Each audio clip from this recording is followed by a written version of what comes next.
Today we are going to see the provisioning service offered by Amazon that is called as CloudFormation, one of the fast growing services, and a lot of organizations have started adopting CloudFormation.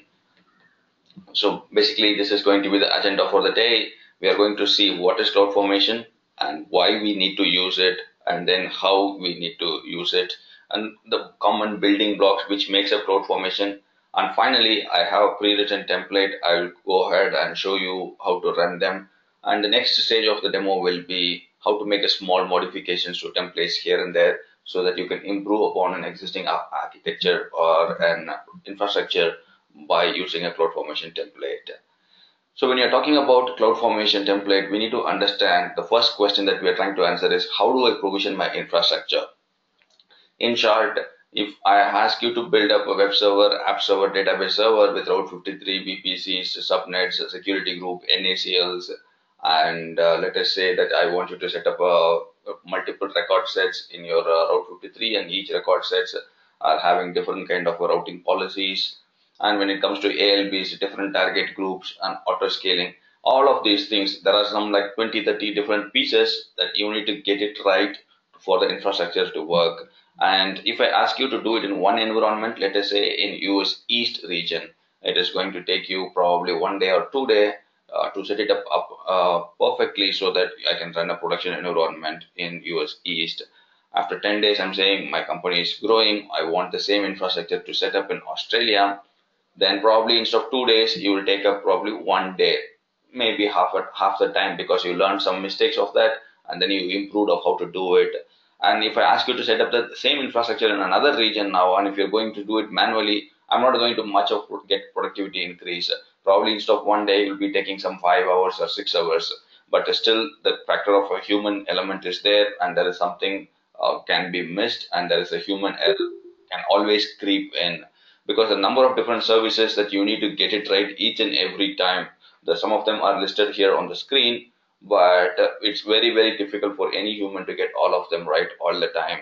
So that is why modern cloud architecture has a lot of moving bits, and getting it right every time is not easy at all. And if you're going to do it with a console like a human would do it, then it is time consuming and it is not repeatable at all. Definitely not repeatable in my opinion, and there are going to be some errors at some point in time, and you cannot know that what was the first thing that you configured and what was the second thing you configured. There is not an easy auditable way. Somebody has to go to the cloud trail and go over saying ABC logged in at this time, provision these resources, and then configure these things. So it's not so easy to find out what has gone wrong and when. So that is one problem with using the GUI for provisioning your infrastructure. If I go ahead and say somebody says that I can write a script for you, let us say a bash script or a Python script or some language that you're comfortable and you're interacting with Amazon. Again, there are some problems. Say, for example, there are 10 steps you're writing in the script, and the script is executing the first 7 items in the 7 commands, let us say, and then the eighth command is failing. Then how do you check that what has been successful, what has not been successful? Then your script needs to have some logic to identify 7 as successfully completed, 8 has failed. So I'm going to send a notification to so and so people.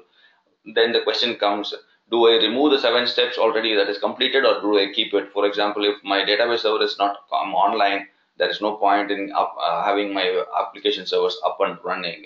I probably would want to shut them down or stop them until my database is available.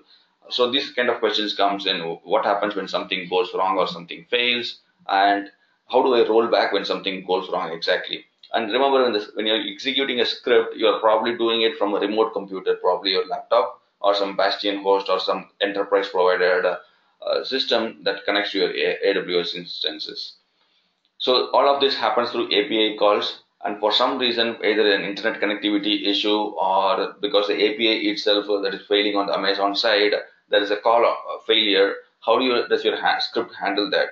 If you put all this failure handling logic in your script and your rollback logic, and then validation for each and every step, your script becomes doing a lot of things other than the primary job of provisioning the infrastructure, and it is not very easy to maintain such a script. And finally, let us say everything is done, you have put in all the logic, but I want you to update certain values. Say, for example, I want to change the AMI value, or I want you to change the security group rules that you have configured. Then somebody has to manually go ahead and update that script. Again, somebody has to validate whether the script has been fine or not. Then I will have to go ahead and execute. So updating my environment is not going to be easy, even if I do it through a script. There are going to be a lot of moving parts in that.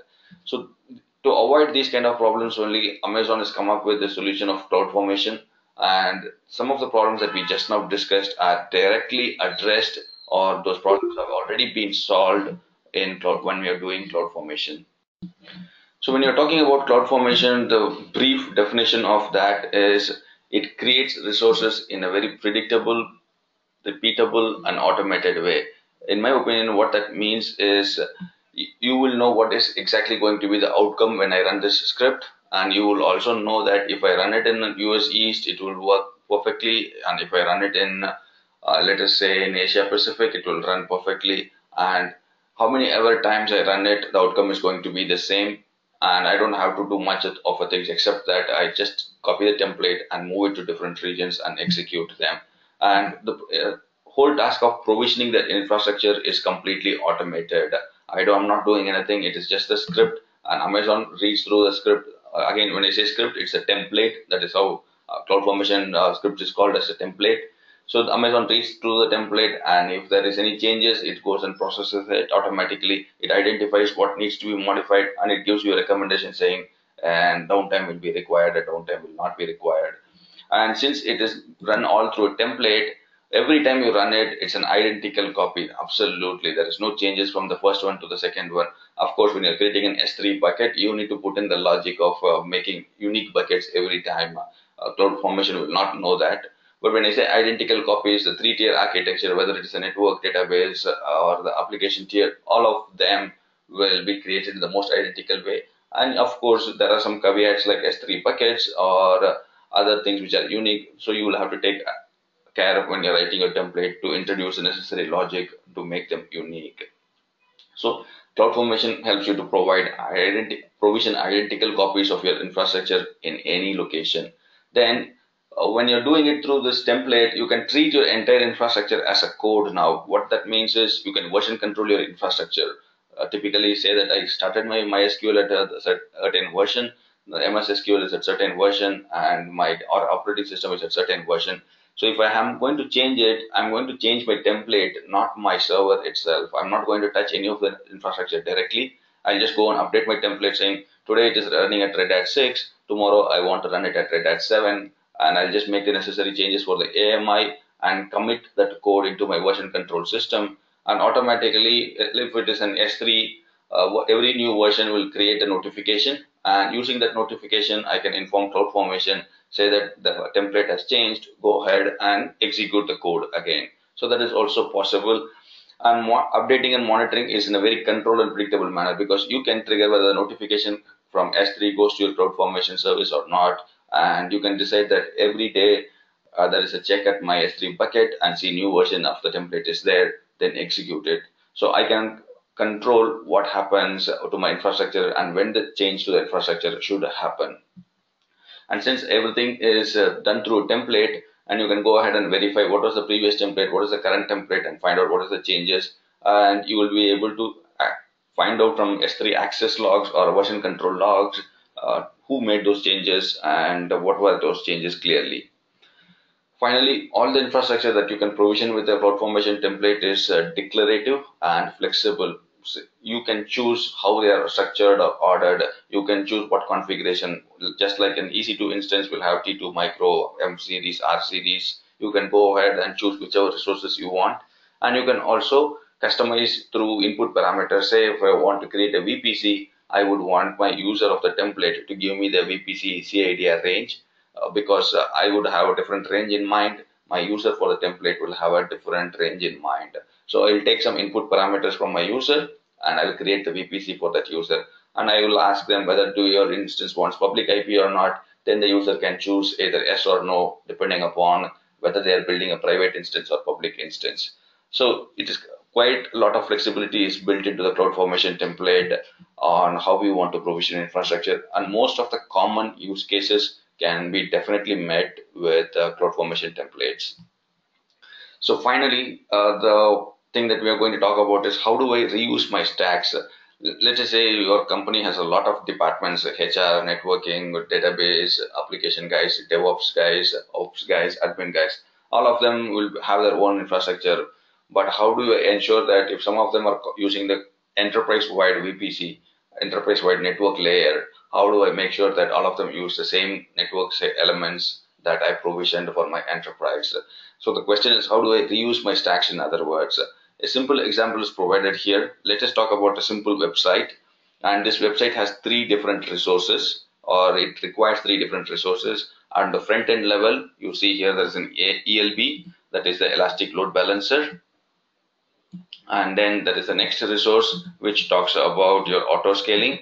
And then the final resource is the backend, which is expecting to have an RDS database. So these are the three resources website 1 requires. So let us see the other resource that is required. Website 2, again it requires ELB and auto scaling, but the only small change here is instead of an RDS database, it requires an DynamoDB. So for both those websites, I need a common template which will take care of ELB and auto scaling, but only the backend is changing. So in this case, what I can do is I can write one template which will take care of auto scaling and ELB, which I can reuse for website 1 and 2, and I'll write one more template for backends, which will be one for separate one for RDS and separate one for DynamoDB. So what is going to happen here is this is what I'm going to build now. So ELB and auto scaling in one separate template, and then for website 1, I'll create a nested stack and say that reference to this ELB and auto scaling stack, and then after doing that, create my RDS stack. So once this is for website 1, and for website 2, similarly, I will say this is my ELB and auto scaling stack. Reference that, go ahead and build these resources, and once you build those resources, build my DynamoDB also. So website 1 and 2 are having common stack, because tomorrow if I say that my ELB is supposed to have HTTPS and my company says no longer we are accepting HTTP, I just need to go ahead and update it in only one place instead of updating it in two different templates. So this way your rollout of a new feature is easier, and the amount of management effort that you need to do is also lesser, and the errors of things going wrong is also comes down considerably. So that is how nested stacks are used in CloudFormation. So all of them are happy, your admin, your developers, and everybody seems to be happy if you're using nested stack. This is quite an advanced thing. A lot of people adopt it. A lot of people say that I don't want to link it. But depending upon your organization standards, either you can choose to adopt it or ignore it and go ahead and create separate templates. So now that we saw how to create identical copies, how to create repeatable copies, how to create input parameters, and how to use nested stack, but where do I start? How do I plan for it whenever I'm creating an infrastructure? What is the first step? So let us see this. This will, whether you are doing CloudFormation or through manual GUI, in my opinion, this is how you need to start when you're planning for your stack. The first and foremost thing that you will set up is the identity and access management, because you can create an user which will be the admin user, which is used to run your CloudFormation template or create your VPC. And remember, IAM is a global role or a global service.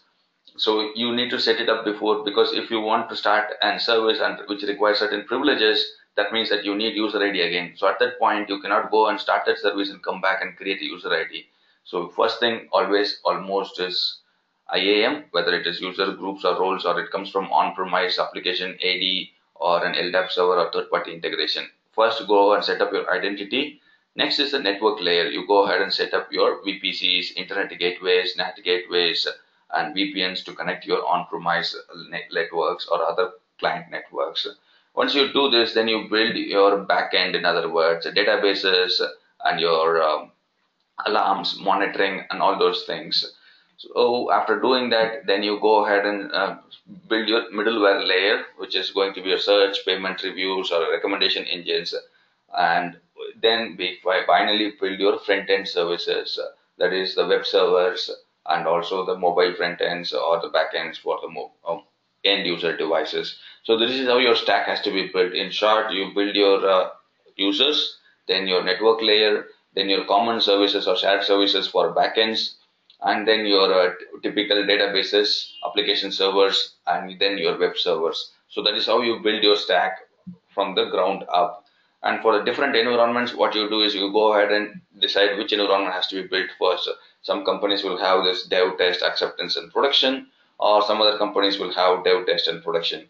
So depending upon which how many environments you have, you plan for the lower environment first, get it all right, and lower environment. Once it is working fine, move on to the higher environments, and finally to production. Nobody starts at production and goes and does that. So the common use cases, why people use CloudFormation, these are the simple, very simplified use cases. The first thing is stack replication. As I said, if your infrastructure is successful in one region and you want to scale out globally, then you would want to replicate your infrastructure in some other region, maybe in the same continent or some other continent. Then CloudFormation templates makes it really easy for you. And scaling out your infrastructure is really easy because you are going to just update the latest template. Let's say that instead of 2 servers, you're going to say 10 servers, or my RDS instance needs to be run with, say, a bigger version of a database and provisioned disks. Then you just update the template and you go ahead and configure it. And remember, this template is just a code, and auto scaling will be built in, and then the performance and everything is built in. So whether you're managing a fleet of 1,000 servers or 10,000 servers, all you're going to do is you're going to deal with the code at the front end. You are not going to literally manage the 10,000 servers. The code that is creating the services will take care of that.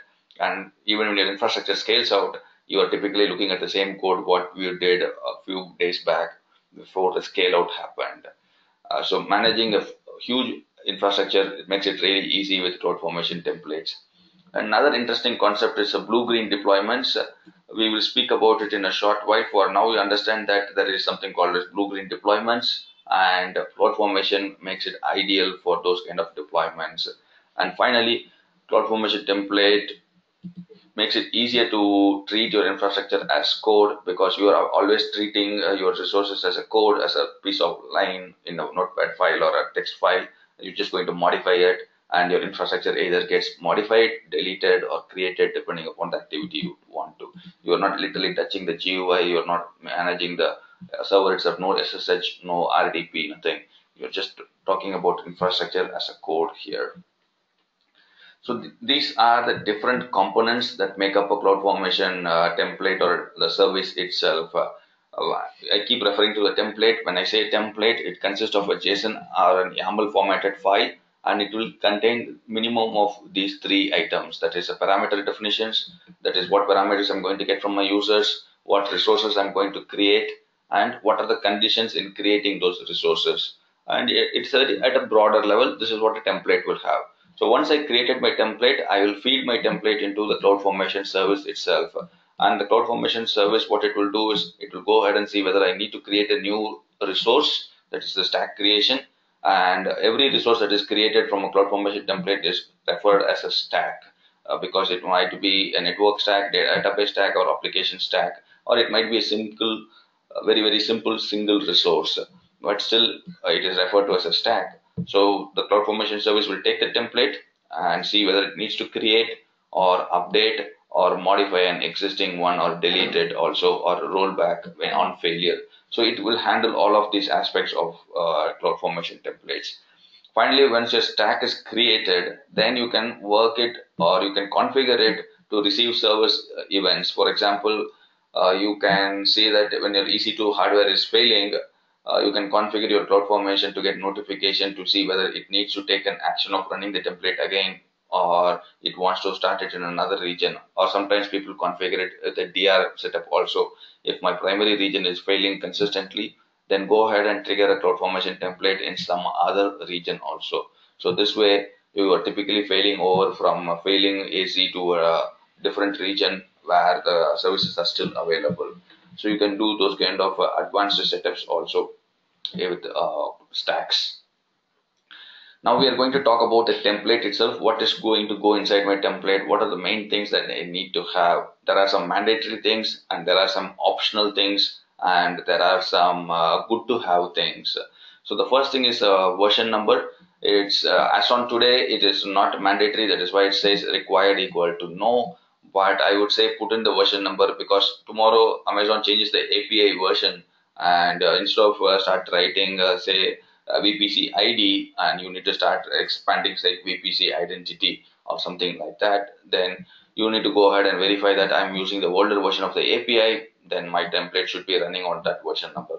So instead of avoiding those kind of future impacts, go ahead and put your version numbers so that Amazon knows you are using a certain version of APIs and your template will run successfully. That is so, although it is not mandatory, I would definitely recommend you to put in the version numbers. So the next thing is the resources. Any template will not be useful without resources. This is the absolute mandatory component of a template. Without this, there is nothing you can do with a template. So if there is a template and there is no resources section, it's as good as nothing. And the template that we are seeing here as a reference is written on YAML format, not on JSON code. Because I choose YAML format because it's more easier to understand and follow without the brackets and commas, which is a little distracting in my opinion. So coming back, resources section is absolutely the meat of the template, and everything that you need to provision your infrastructure will go under this section. That is what a resources is meant for. And finally, a description, which is nice and easy thing to understand what your template is going to do. Let us say you are configuring some 10 to 20 different resources. Then you would probably want to write one or two lines here to explain what this template is going to do, because you will write a template and you will leave this job, and whoever comes behind you, when they take this template, they should be having an idea of what this template will do and how they can update it. So that information can be fed into the description field, and the description field gets translated into your, when you're creating a stack, and the description field will also appear here. So it is not just in the code, it will appear in the console also, so somebody can come here and check it out what is the description, without, instead of hunting for the older stack that was used to create this. Then is the parameter groups. This is where you are getting customized parameters from your users. Quite often the template creators will be different and the template users will be different. There will be a DevOps team or an Ops team who will be creating the templates, and there will be admins, I mean application developers, who might be running these templates. So in those cases, you want to customize or take input parameters from your users and process them through your template, and that is handled by the parameters group. Then we move on to mappings. It is nothing but a hash map of values. Say if you are running it in a certain region, and let us take in this case US East, I want you to use a certain AMI, or I want you to use a particular version of a kernel, or a particular version of operating system, saying 32-bit or 64-bit, or I want to use a particular AMI that was created by my company, by my company's security standards. Then I will go ahead and create this mappings. US East, this is your AMI. AP South, this is your AMI. And if you are using a dev environment, you are going to get a smaller resource, say T2 micro. If you're going to go to production, your databases will be running on MySQL, this version and this size. So all those kind of mappings you can do in this section. Final section that we are seeing is conditions. Here you can make if-then case, if cases or else cases. Say you want to have a public IP address, yes or no, or do you want to get a notification when the CloudFormation template is successful and when resources go online or offline? Do I want to configure SNS? Do I want to configure detailed monitoring? So you get all these conditions from your users, and then based on that you will provision some resources or you will not provision. For example, if you say detailed monitoring, if I choose yes, then I will go ahead and enable detailed monitoring when I'm starting an EC2 server. If I choose no, that resource will not be provisioned with the detailed monitoring. So that is what conditions provide for you.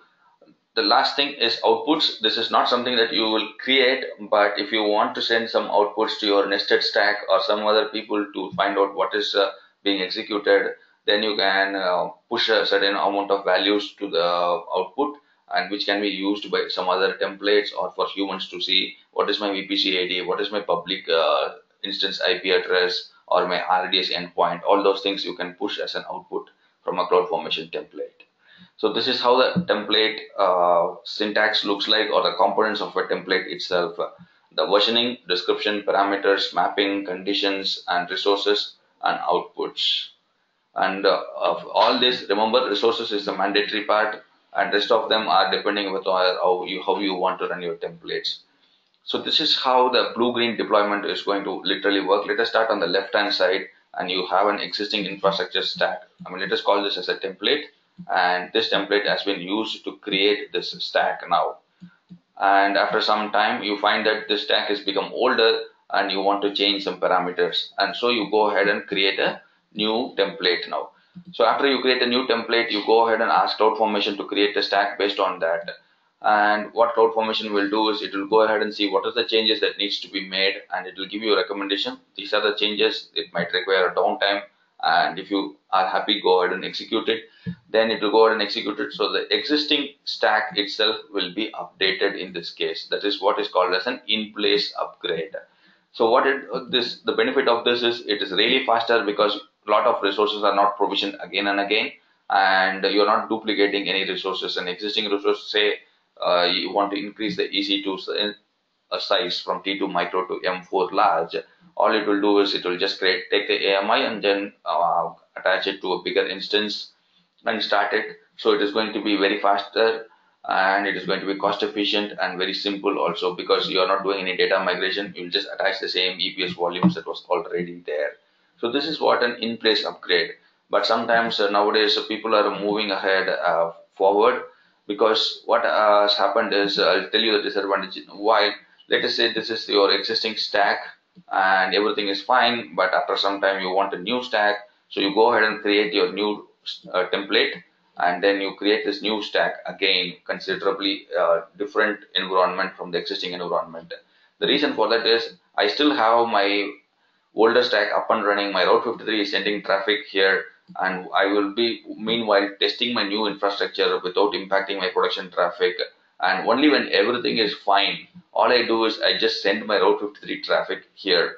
And even after sending my Route 53 traffic here, if I find some new problems upon sending production traffic, to roll back, all I have to do is just go to Route 53, change the record set, and point it back to the old stack, and it is still available to me. So absolutely no touching of the working stack, and rollback is almost literally, you can count it in seconds for the Route 53 propagation to happen.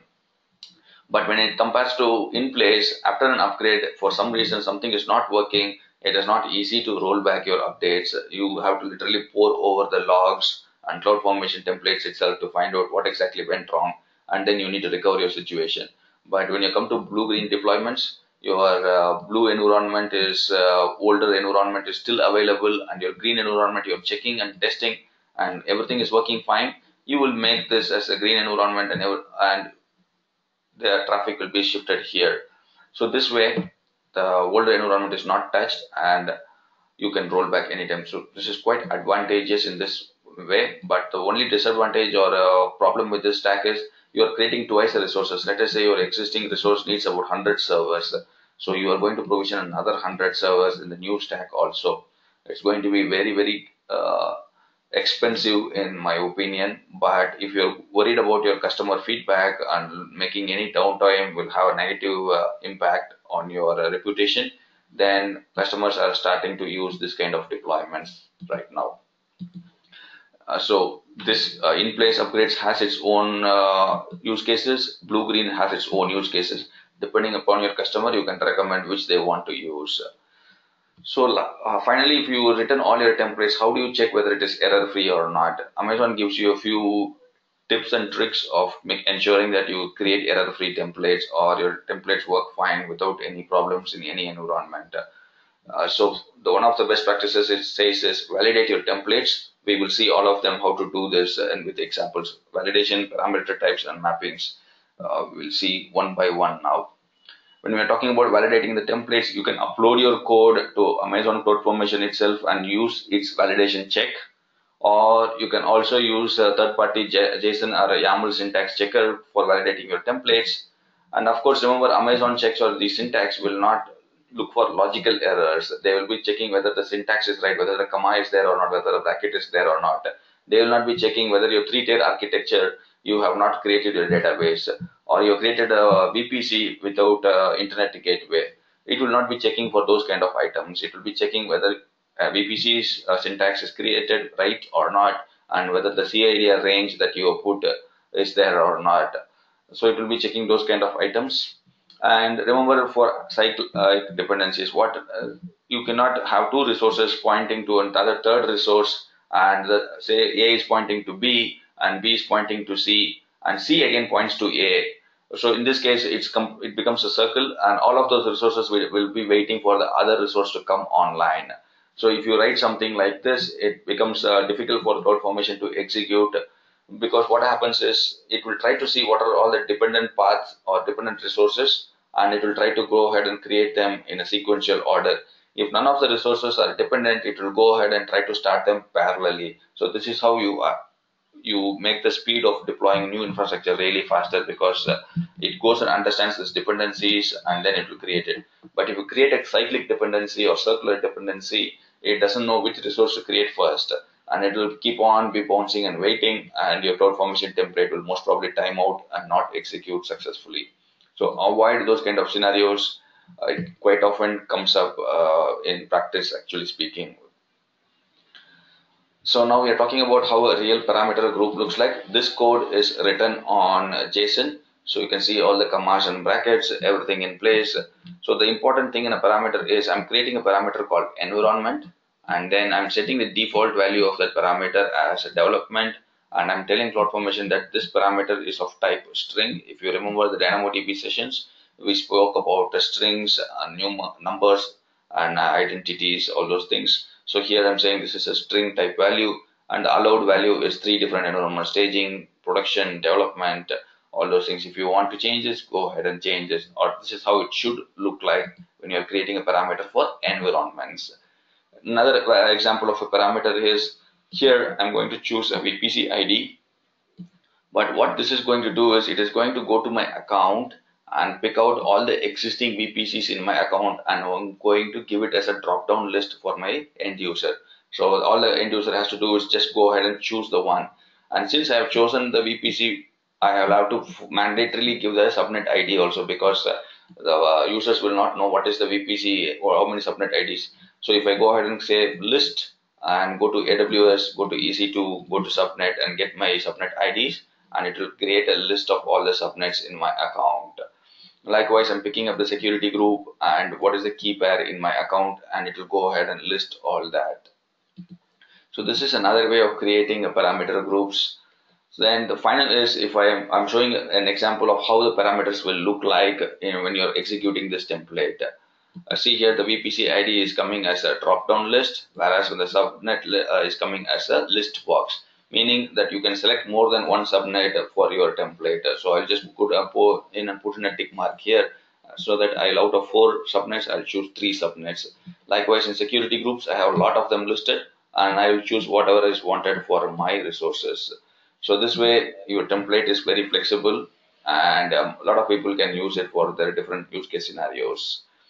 So another example for a parameter constraints, here I'm saying I want you to give me a source CIDR for my SSH, and I'm saying it should match an allowed pattern of this way. That is, typically I'm checking for an IP address here, and a typical IP address, smallest one will have a 9 characters or 9 strings, and then the maximum will be about 18 strings. So this way, I'm not ensuring that people are typing in ABCD instead of an IP address, and I'll throw them an error saying this is not an expected value for IP address. So you can build in constraints like this. And next example is a mapping. Here I'm showing a mapping for different regions: US East, West, and then West 2. I'm saying these are the availability zones I want you to use. 1 means 1A, 2 means 1B, and 3 means 1C. And remember, for Virginia, you will have 6 availability zones, but I'm forcing them to use only 3 availability zones. In other words, I'm enforcing some good behavior, saying do not create resources wherever you want. I want you to create resources only in these 3 resources. I mean, three availability zones. Here is an example of another mapping where an VPC CIDR has been created, and an entire example is given here all the way. This is a production CIDR range.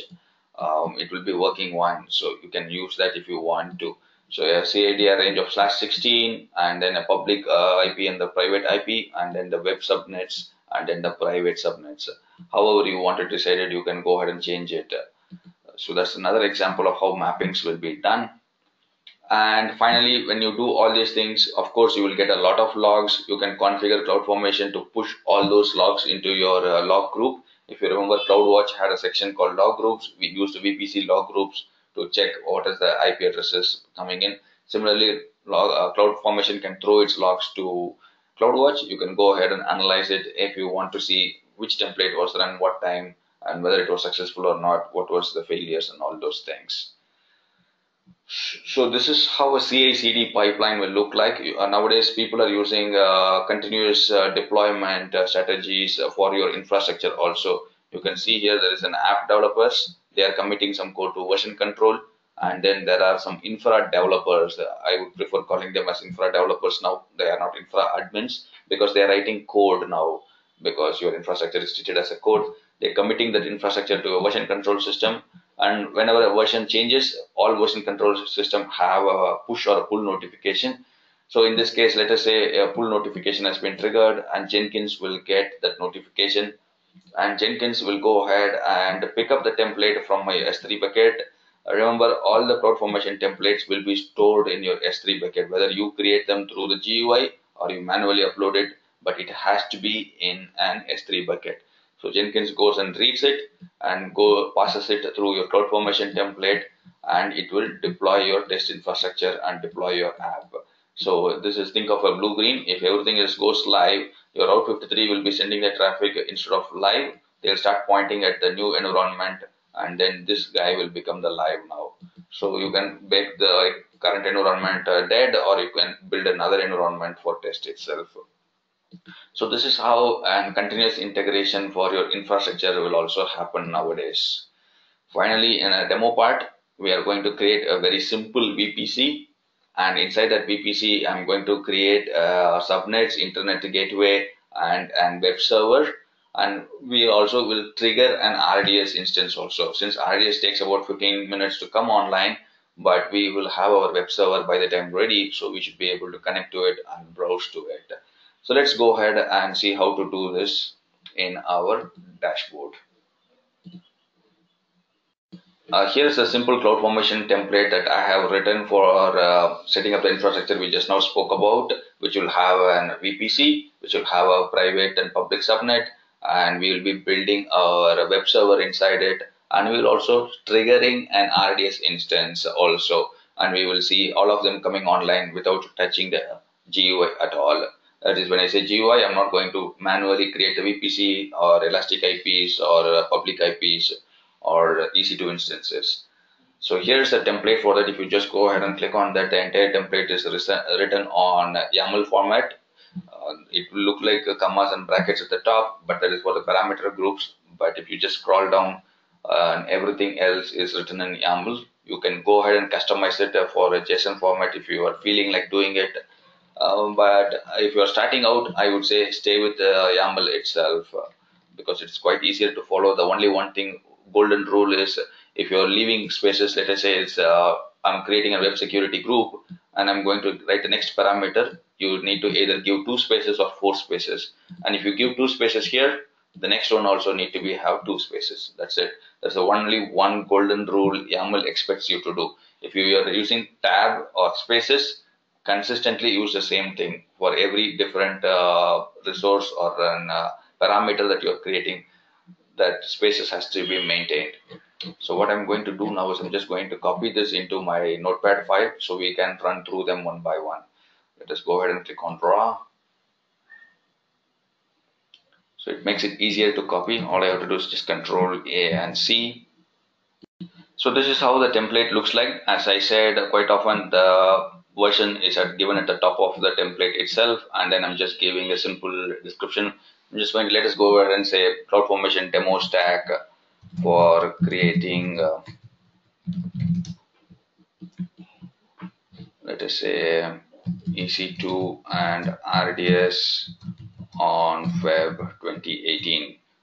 So let me just go ahead and pick the today's date.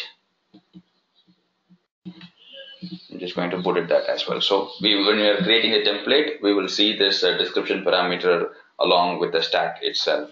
So then there is some metadata. I'll just come to this metadata later. For now, just ignore it. This is not going to be interesting for now if we go jump into that. So the parameter field, here you can see here I'm taking a CIDR block for my VPC and I'm giving the user a default value here, and I'm checking whether the pattern that is given by my user is a valid pattern or not. And if there is not a valid pattern, I'm not going to allow or accept that input from the user itself. So I'm taking the VPC ID here. So I'm giving a description also, and then I'm checking what are the availability zones in the region where this template is being run. So I don't know where the user will run this template. So I'm just creating a dynamic field here saying go to AWS and pick up what is the availability zones and list them all here. So once they listed that, then I'm asking them to choose the public CID subnet for public subnet CIDR range, and likewise I'm also getting the private subnet CIDR range. So I'm asking them where is going to be a private availability zone, where is going to be a public availability zone, and choose the subnets here. So that is on the parameter side for IP address range or network level.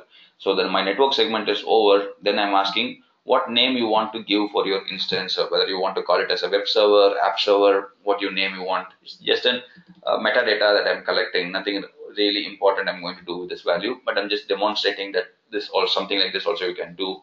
And for the same instance, I'm asking what is going to be your instance type size, and I'm seeing here I am going to give them a list of instances. So if I put a hyphen here and say T2 micro, I'll get a drop down list of all the values. So if I'm going to say M4 X large, let us go ahead. I'm sorry, I just pressed the wrong button. What I'm going to do is I'm just going to add another line. And you can see here, I'm just maintaining the spaces. And if you use a proper editor, it gives you a decent line like this so that you know exactly where your indentation has to be, whether it is spaces or tabs. So because YAML requires that indentation to be proper, and these kind of editors will give you a visual cue of where you are typing and whether you're doing it rightly or not. T2 Nano is another instance type. So we will see a drop-down list of 3 instances, and we will choose whichever one we are going to launch our instance. And it says there must be a valid instance type. Let me just typographical correction. So key name, again, I don't know what keys that user has. So what I'm going to do is I'm going to put a type, and then this will go ahead and pick up all the keys that is having in my account, and I'm going to show it as a drop-down list. The customer can or a user can pick up the keys. And I'm just giving a sample demo value also here. So either my user can pick up from the demo key, or just they can type in a new key also. That way it's also possible. Next is the environment. Again, if you remember, I gave an example of default values. Earlier, the allowed values were something like this, and I can do something like this also. I can have multiple ways of creating allowed values. In this case, I'm creating multiple environments: UAV, dev, QA, prod, and by default, I'm selecting add UAT. And I'm asking my user whether do you want a public IP for your instance. So I'm giving allowed value as true or false. It's a conditional statement I'm giving.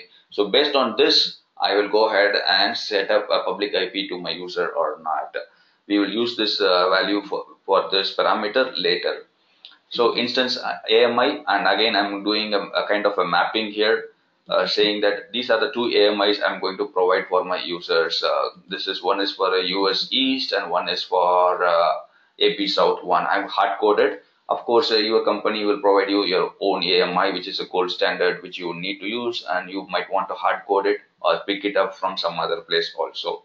So in this case, I have hard coded it. And next 10 to 15 lines are all about database instance IDs, instance names, instance engine, password, and all those things. And literally, I have given the default values for all of them here. You can see the instance ID, the database name, the username here. That is the database engine is MySQL, and the username is going to be, here's the name of the parameter, and here is the default value of the parameter. So you can see here user and then the password. It's a very, very poor password. That's why I give a recommendation saying choose wisely. It's a demo. It's not supposed to be run for production.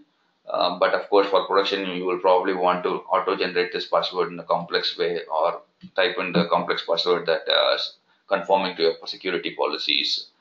Then is the DB storage. All of these are default values up to here. You can see here DB instance class, again DB2 T2 DB T2 micro. and mapping and saying US East means this is the AMI that should pick, and if it is AP South, this is the AMI. Again, I'm hard coding it just like in the previous section. And if my user is not picking anything there in the previous section, and if the template is running on US East, it will go ahead and pick this AMI automatically. So today we will run it in AP South. So we'll remember that CDB is my AMI. So this is the important section from here onwards. So far we are taking parameters from our users and validating some of those parameters. Now we are going to configure those resources itself. You can see here I'm creating a VPC called as my demo VPC, and then taking the CIDR range, and here see here I'm referencing the CIDR block. If I scroll up all the way here, you can see here the CIDR block is the parameter name that I was collecting for my user. So let me just twisty filter this. So I was here. Okay, we created demo VPC and we are referencing the CIDR block which was collected in the parameter section, and I'm also taking the key names, and remember the key name is also the variable that is for the tags. I'm creating a name as key, and then the value is going to be my stack name itself. So if I call this stack as my dummy stack, my VPC will also have a tag like dummy stack. We'll see that in a short while. Then just like you do it in the console, we need to build the VPC, we need to build the internet gateway, attach the gateway, and then I will have to create the routing tables. So all of these things you need to do just like you do in your GUI. So I'm just going ahead and writing all the steps for that public route table. Here you can see the destination route for public is given here, and I'm referencing my gateway which I created some time back here. So it's all cyclic. That is why I said when you're creating these kind of dependencies, make sure that it is not completely cyclic, like one is leading to another and they're all in a loop, that CloudFormation doesn't know how to move forward, especially when you're using references. So we've done our public subnet. I mean, we have done our public route. We are going to create our public subnet here. And remember, I'm picking up my public availability zone from the value when the user gave me, and I'm choosing that availability zone and the subnet. So I'm using a referenced value here. I'm not giving any hard-coded values. Whatever my user chooses will appear here. So this is for the public subnet, and I'm next choosing the private subnet and subnet association. You need to do this. If you remember, whenever you create a route table, you need to go ahead and choose which subnets your route tables are going to impact. And in this case, for public subnet association, I am associating with my public subnet here. For private, I will associate with my private subnet. So that we have done. Then we are doing the security groups. I would try to give the resource names as meaningful or as user intuitive as possible. If you are writing your own templates, go ahead and write them in your own format, which you will be easily able to understand. But I felt this is comfortable for me, so I chose this format. And security group, you can see here I'm creating two ingress ports. I'm not creating any egress, that is outbound. The reason for that is I was happy with the existing outbound of sending everything to the internet. You should go ahead and check it out if you're not familiar with what is the outbound default security group ports. So here port 22 is allowed, port 80 is allowed, and under which security group, I mean which VPC, this is going to refer my VPC. And you can see here the reference is slightly different from the earlier reference formats we choose. Earlier we chose a reference something like this, but here I'm choosing a reference with an exclamation mark in the beginning. So Amazon allows both these formats for referencing. That's why I went ahead and did this kind of referencing here. So you can choose either one of those formats. So DB security group, again for DB inbound rule, we need to connect to database. So port 3306 is open, and I'm saying inbound is going to be only from, saying the source security group is going to be only from web security group, and where it wants to destination is, it is going to be DB security group. So just because I created a DB inbound rule doesn't mean that it will know that it has to go to the destination of a DB security group. You need to go ahead and say what is the destination is going to be, what is the source is going to be. So that's why I keep on saying, just because something is called as a private subnet doesn't become a private subnet if you go ahead and attach an internet gateway to it. So now we're done with DB, and we're setting up the DB subnet group also. If you remember the RDS sessions, the first thing when you are doing when RDS is create a DB subnet group. So that's what we are doing, and we are creating subnets which includes both private and public. Not the ideal configuration. You would only want to keep your DBs in private only. But in this case, I just went ahead because I didn't have any other subnets. So I just went ahead and put our public also there. So the last resource I'm creating is web servers. You can see here almost everything is referenced values. I'm not hard coding literally anything. My key name is picked from what my user choose. My AMI ID is chosen from my region map. If it is in Asia Pacific South, it is going to see what is the region, what is the AWS region, and it is going to choose the appropriate AMI. And if it is going to be in US East, it is going to find out the region, what is the mapping says, and it will start with that AMI ID. And then instance type, whether it is T2 micro or T2 nano, we saw earlier, it will pick up from there. And once again, from security group is referenced from the web security group. Here is the entire user data field, which does a lot of things. These are all bash commands. You can see here, it starts with hash bang bin bash. This is how user data has to be prefixed if you're writing it in a CloudFormation template. So keep a note or keep an eye on the syntax, and Amazon has fantastic documentation on some of these things. One of the best I've seen. You can go ahead and reference them anytime. So typically what it does is it installs certain packages and make sure those packages are started at a boot time, and these commands are written for RHEL in mind. So that is why we use the systemctl, and then it is going to download and install WordPress and set some configuration parameters and enable SE Linux to allow internet-based connections. And these all will take some time, but we should definitely be able to quickly see this one web page, because for the WordPress to work properly, we will also need the database also up and running. Since our database takes longer time, we should be able to go ahead and choose our index.html at this location, and we should be able to access this simple web page. So just to make sure that this web page is created today only, I'm just going to say 11th Feb 2018. Just going to check whether I did the same date on the top as well. Yeah, we have done the same date. Let us come down here. So we are here, and again the next resource that I'm creating is a DB server. All reference parameters you can see here: reference DB name, reference DB engine. It's just referencing all the values we created earlier and going to create my database itself. Finally, I'm outputting two things. One is my public IP of my EC2 instance and the RDS endpoint of my MySQL database. So I can go ahead and pick it up instead of logging into those particular services. I can just pick it up from the CloudFormation output tab itself. There are multiple tabs: input, events, output. There will be output tab. You can just go and pick it up. I'm just going to copy this, and I'm going to run this in the CloudFormation service now. Before I run my template, I wanted to show you here there are only two VPCs. One is the default VPC, another one is at a QVPC. And if I go to my EC2 instances, as of now there are no instances running, and likewise in my RDS also there are no instances running. So let us go ahead and go back to CloudFormation, and you will most probably come to a dashboard which will say create a stack, which will typically end up here. Should not be a problem. Just go ahead, wherever you find create stack, click on that, and here it gives you an option. You want to use a design template or use an existing template in your S3 bucket. If you uploaded that file into an S3 bucket, you can do that by giving the URL here, or you can upload it from your local computer also through this option. And there are some sample templates predefined that Amazon gives. You can go ahead and learn by running any of this also.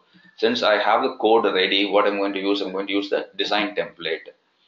This is going to take me to a different type of an interface, and here it has the benefit of validating the code and giving me a visual output, which makes it easier to understand as well. So Amazon says you can drag and drop the resources from here to here and it will work, but I find it a little tricky to get it working. So I usually go to the bottom section, go to the templates here, and I'm going to choose the YAML format on the here. There is two formats, JSON and YAML. Because my template is written in YAML, I'm going to choose that, and I'm just going to remove this existing line and paste my code. So my code is pasted now, And the next thing I'm going to do is, you see the tick mark here, and then you keep an eye open here. This is for validating my template. So once I click on that, Amazon is going to validate my template, and if everything is fine, it's going to give me your template is valid kind of an output, and that is gone. So the next step is going to create the stack. Let us go ahead and click on that.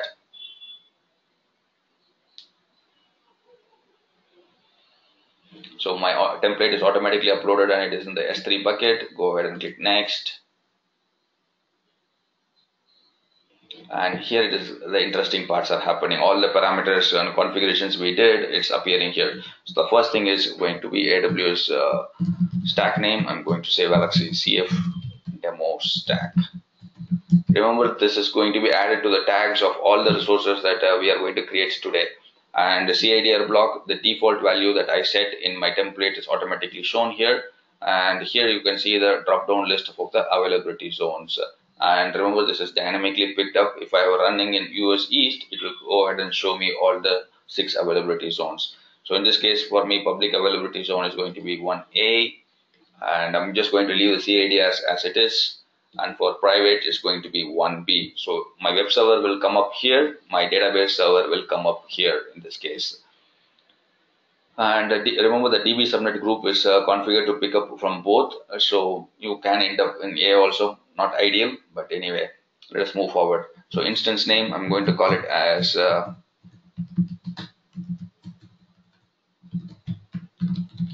I'm just going to call it as Galaxy CF demo web server. And remember the drop down list we created, a T2 micro, T2 nano, M4 large, everything appears here, and I can choose whichever I want. I just have to go ahead and select whichever I want. And environment, whether it is a dev, QA, prod, let us say this is going to be in QA, and that's all I have to do. And the RDS configurations, all those things are pre-filled. If I want to change it, I can go ahead and change it anytime. So let us say I want to give in a complex password, something like, I'm just typing randomly. I'm not sure whether it will work or not, but anyway, let it be there. I'm just going to remove some characters. Yeah, that should do it. I mean, of course, it's just a demonstration, right? It's not really, I'm trying to connect to that. And here's the AMI part. I am running in Mumbai, so I'm just choosing CDB there. And yes, I want a public IP address, true. And remember, the key name is coming from my account. How many key names are there? It is going to list all those keys, and I can choose whichever key I want to. So in my account, there is only one key, and that gets listed there. So go ahead and click next. Here are some of the other interesting things. What do I give the tag for my CloudFormation template itself? I'm just going to give Galaxy CF demo stack. That's one tag. The next tag I want to add is the usual owner. I'm just going to call it as Mystique. And then with what permissions you want this run this template, you can give very restrictive permissions for your CloudFormation template, and then choose the ARN of that IAM role and run it here. That is also possible. And you are going to monitor your template and what time you want to roll out. Let us say I want to wait for 30 minutes, and if nothing is happening, roll out all my resources. So that I'm going to set a time limit of 30 minutes here. And do I want to send an alarm if something happens? Do I want to configure that? Then I go ahead and put in those values here. Advanced. Here again, you can get an SNS notification also. If you have a topic configured, you can send your SNS notification here. If you don't want to leave it. Termination protection. Just like in EC2, you can protect your resources from accidental termination of the stack by just enabling or disabling this.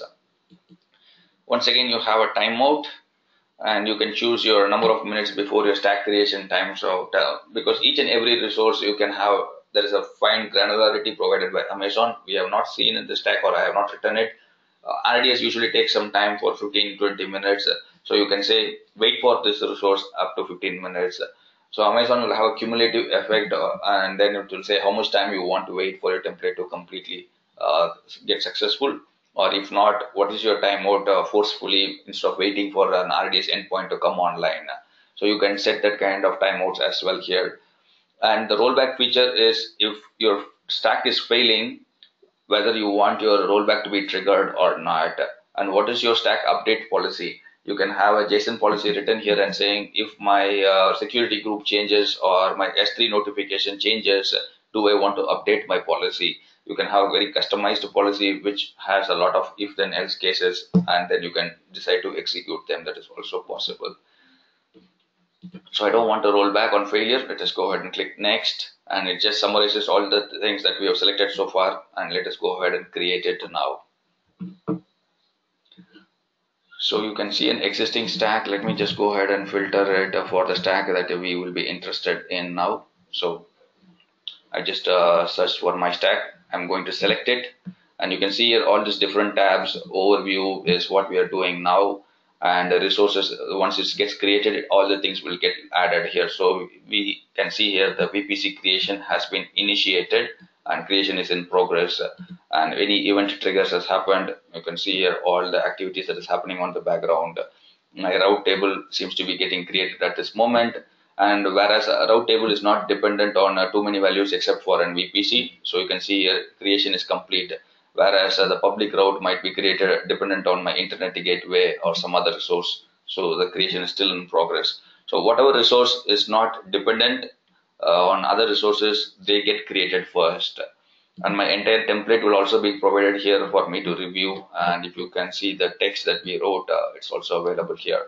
The tags that we created, and we didn't choose any stack policy or change sets, so all of these will not have anything, but the parameters which we chose when we started the template, all of them will be listed here, including, you can see here, the password that we chose, and then the region, the CIDR, everything. So if you want to keep on track of what is happening, go to events, and if you keep refreshing, I think I made an error with the password. I think you can see here the DB master user password is not valid, and it is giving me an error. So this CloudFormation template will more or less fail now. You can see it's create failed. I just took an experimental risk trying it out, and of course the valid feedback is saying there's a problem with my password. Let us go ahead and see, because the rollback is not going to happen because I did not trigger the rollback when something is failing. So it should be able to go ahead and create the other resources when it will finish it one by one. So it is completely failed because it was not able to create these resources. Let us go ahead and modify the template and get it fixed and get it moving. So let us clean this up, this template, and go ahead and let us just remove the password and keep it as a simple one, and then let us proceed again. What I'm going to do now is I'm just deleted the existing template. I'm just going to create a new template, and let us breeze through the steps and come to this part of creating the stack itself. So here we are. We are building our new resource, and hopefully this time the special characters have been removed from the password field, so we should be able to get it up and working now. So it has started my web server creation and my database server creation. Let us go to the VPC section and see what the stack has done. Let me go ahead and refresh my screen, and I should be able to see a new VPC. Here you see here VPC CF demo stack, and if I go to the tags, I will see all the stack tags. This is created by Amazon automatically, and these are the stacks that I gave it when I wanted to create the stack. And then the summary section and the CIDR range is something that we selected. If I go to my subnets and go ahead and filter it for my stack name, you can see here my subnet name is automatically appended with my or prepended with my stack name and my subnet with the AZ name also. And likewise the tags are also created which is a combination of my, so likewise the route tables. Let me filter it by my stack name. You can see here there are two route tables. One is the default route table, and another one is the public route table with the internet gateway and everything here. And likewise, if I go to my security groups, filter it, and you can see here there are three security groups. One is public, one is private, and another one is the default. So this is the web security group, and CloudFormation stack automatically adds this alphanumeric character so that you don't end up with the conflicting names which are in cyclic dependencies. The DB security group and this one should not be the same. So there will be a small alphanumeric character appended to your resources. So if I go to my rules, and for DB, it says port 3306, and source is going to be my web security group. You can see here F686 is here. That is my web security group. And when I select my web security group, it allows port 80 and port 22. So this is done. Let us go to my EC2 server and refresh my screen, and I should be able to see the resource that we just now created. The one that earlier was failed, that is also there, which is terminated, and the one that is running now because of the current template is here. And all the parameters like the T2 micro, the region key name, the AMI ID, everything is from our template itself.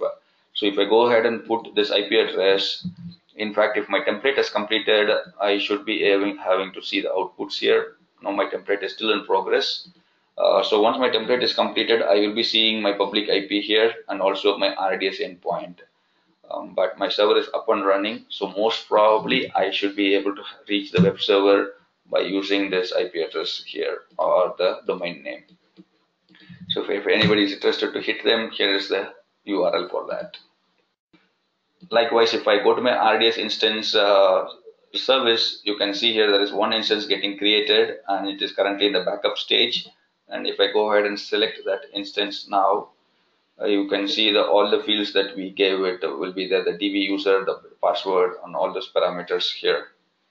And how do I know this is created from me? You can see here it is attached the DB user security group, which is part of the stack that we just now created, and all the other values are also there. So this way I know that all my resources are getting created and slowly coming online. And after some time when it is online, I can start receiving production traffic by sending my Route 53 pointing to this new endpoints. So that is how you set up your CloudFormation. If you have any doubts, let me know. I can try and help you with that.